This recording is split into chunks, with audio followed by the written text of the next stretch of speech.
ശബരിമല വിവാദ പ്രസംഗം റദ്ദാക്കിയ നടപടി സത്യത്തിന്റെ ജയമാണെന്നും IPCയിലെ ഏറ്റവും ഹീനമായ വകുപ്രകാരമാണ് കേസെടുത്തതെന്നും നിയമ സംവിധാനം ഇതേപോലെ ദുരുപയോഗം ചെയ്ത കേസ് മുമ്പുണ്ടായിട്ടില്ലെന്നും മുഖ്യമന്ത്രി ഉൾപ്പെടെയുള്ളവർ ഇതിൽ ആത്മപരിശോധന നടത്തട്ടെ എന്നും ഗോവ ഗവർണർ കൂടിയായ PS ശ്രീധരൻപിള്ള പറഞ്ഞു. സത്യത്തിന്റെ ജയമായി ഞാൻ അതിനെ കാണുന്നു. ഒരു തെറ്റും ചെയ്യാത്ത ഒരാളിനെ, അതുപോലെ രാഷ്ട്രീയ പ്രവർത്തനത്തിൽ എതിരാളികൾക്കെതിരെ ഒരു മണ്ണ് പോലും നുള്ളിയിടാൻ ബോധപൂർവം ശ്രമിക്കാതെ രാഷ്ട്രീയമായി എതിർത്ത ചരിത്രമുള്ള എനിക്കെതിരായി നമ്മുടെ IPCയിലെ ഏറ്റവും മോശപ്പെട്ട, ഏറ്റവും ഹീനമായ ഒരു കുറ്റമായി കരുതുന്ന ഒരു വകുപ്പ് ഉപയോഗിച്ച് കേസെടുത്തു. നോൺ ബെയിലുള്ള ഓഫൻസായിരുന്നു.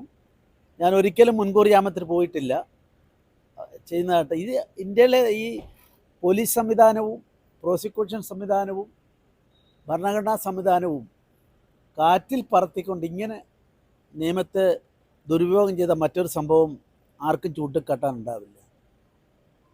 ഒരു സുപ്രീം കോടതി ജഡ്ജ്മെൻറ്റ് വന്നു. എനിക്കതിൽ സന്തോഷമുണ്ട്. ഞാനിപ്പോൾ ഉറച്ചു നിൽക്കുന്നു. അന്ന് എൻ്റെ ഒറ്റ വാക്ക് കേട്ടിട്ടാണ് ശബരിമല നട അടച്ചിട്ട് IG ഉൾപ്പെടെയുള്ള ആളുകൾ നയിച്ചു കൊണ്ടുപോയ സ്ത്രീ പ്രവേശനത്തിന് വേണ്ടി കൊണ്ടുപോയി 18-ാം പടി കയറിയപ്പം എൻ്റെ ഒരൊറ്റ വാക്കിന്മേൽ ചെയ്തു എന്നാണല്ലോ ആരോപണം. ഞാൻ പറഞ്ഞു, ഇതൊരിക്കലും കോടതി ലക്ഷ്യമാകില്ല. കോടതി ലക്ഷ്യമായാൽ എന്നെപ്പോലുള്ള ആയിരക്കണക്കിന് ആളുകളുണ്ടാവും. അവിടെയുള്ള തന്ത്രിയോ പൂജാരിക്കെതിരെ കേസെടുത്താൽ നിലനിൽക്കില്ലെന്നാണ് പറഞ്ഞത്. അത് സുപ്രീം കോടതി കൊടുത്തിട്ട് അവർ തള്ളി. കണ്ടംപ്റ്റ് ഓഫ് കോർട്ട് നിൽക്കില്ല എന്ന് പറഞ്ഞിട്ട്. പക്ഷേ കേരളത്തിലെ പോലീസ് അതുമേൽ കേസെടുത്തു. Contempt of കോർട്ടുണ്ട്. രാജ്യത്തിനെതിരായി, സ്റ്റേറ്റിനെതിരായി ഞാൻ കുറ്റകൃത്യത്തിന് പ്രേരണ നൽകിക്കൊണ്ട് സ്റ്റേറ്റിനെ അറ്റാക്ക് ചെയ്തു എന്നാണ്. അങ്ങനെ അറ്റാക്ക് ചെയ്യുമെന്ന് പറയുമ്പം എനിക്ക് നമ്മുടെ പോലീസിനെ കുറിച്ചും പ്രോസിക്യൂഷൻ സംവിധാനത്തെക്കുറിച്ചും എന്തിന് ഈ കാര്യമൊന്നും നോക്കാതെ കോഗ്നിസൻസ് എടുത്ത താഴെ മജിസ്ട്രേറ്റ് കോടതിയെക്കുറിച്ചുമൊക്കെ അവർക്കൊക്കെ അത്യാവശ്യം വിവരം നൽകാൻ സർവശക്തിന് സാധിക്കട്ടെ എന്നാണ് എൻ്റെ പ്രാർത്ഥന. കാരണം സ്റ്റേറ്റിനെതിരായിട്ട് ഉള്ള 6 വകുപ്പുകളാണ്. അതിന് central government, state government special അനുമതി കൂടാതെ ഒരാളെ പ്രോസിക്യൂട്ട് ചെയ്യാൻ പാടില്ല. ഈ പ്രാഥമിക പാഠം പോലും നമ്മുടെ പോലീസിനും നമ്മുടെ കുറ്റാന്വേഷണ സംവിധാനത്തിനും അറിയില്ല എന്ന് കണ്ട ദൗർഭാഗ്യകരമാണ്. ഇതെല്ലാം ഓർത്ത് ഞാൻ ദുഃഖിക്കുന്നു. ഞാൻ ആരെയും പഴിക്കാൻ ആളല്ല. ബന്ധപ്പെട്ടവർ, മുഖ്യമന്ത്രി ഉൾപ്പെടെയുള്ള ആളുകൾ ഇതിനെക്കുറിച്ചൊക്കെ ആത്മപരിശോധന നടത്തിയിട്ട് മറ്റൊരാളെയും ഇങ്ങനെ വേട്ടയാടാൻ ഇടയാകരുത് എന്നുള്ളതാണ് എൻ്റെ പ്രാർത്ഥന. പിന്നെ അതിൽ നിയമവശങ്ങളെല്ലാം അത്യാവശ്യം എനിക്കറിയാം.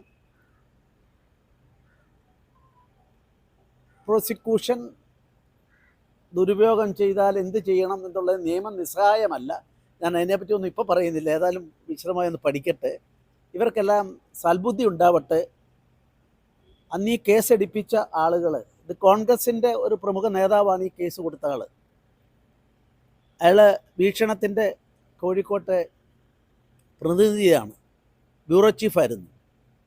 ഇതേപോലൊരു കേസ് അന്ന് തന്നെ ഇതേ കാരണം പറഞ്ഞിട്ട് എറണാകുളത്തെ സെൻട്രൽ പോലീസ് സ്റ്റേഷൻ കൊടുത്തിരുന്നു. അത് ലീഗൽ അഡ്വൈസ് പ്രകാരം നിലനിൽക്കില്ല എന്ന് പറഞ്ഞ് തള്ളുകയാണ് ഉണ്ടായത്. പക്ഷേ കോഴിക്കോട്ട് എത്തുമ്പം നിയമം, എറണാകുളത്താകുമ്പം നിയമം നിലനിൽക്കില്ല എന്നും അങ്ങനെയുള്ള ലീഗൽ അഡ്വൈസ്. അതേസമയത്ത് അതേ കേസ് കോൺഗ്രസ്സുകാരൻ കൊടുത്തപ്പം, കോൺഗ്രസിൻ്റെ ഒരു ഉന്നതരായ നേതാവ് കൊടുത്തപ്പം പ്രോസിക്യൂഷനായി. നിങ്ങളൊന്ന് ആലോചിക്കണം, നോൺ ബെയിലബിൾ ഒഫൻസിൽ ഒരാളിനെ പ്രതിയാക്കിയിട്ട് വേട്ടയാടുമ്പം ആളുണ്ടാകുന്ന മാനസികമായ, ഇപ്പം 5 കൊല്ലം 6 കൊല്ലമായി, ഇപ്പോൾ ഗവർണറാണ് ഞാൻ, അന്ന് 2018-ലാണ്.